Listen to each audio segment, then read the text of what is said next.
పుట్టబొమ్మ ధన్యం కాదా పాతికేళ్ల జన్మ కళ్ళే కలిపావు కళే కళ ముందు చూడలేదు ఇదో విధం కొత్త పిచ్చిలెద్దు తుళ్ళే సంతోషం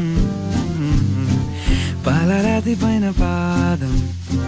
కందిపోయానంటూ పాపం ఊరుకోదు ఉన్న ప్రాణం మోసకరేను అయిన నీకు కాలి కింద గుచ్చుకుంటే నీలా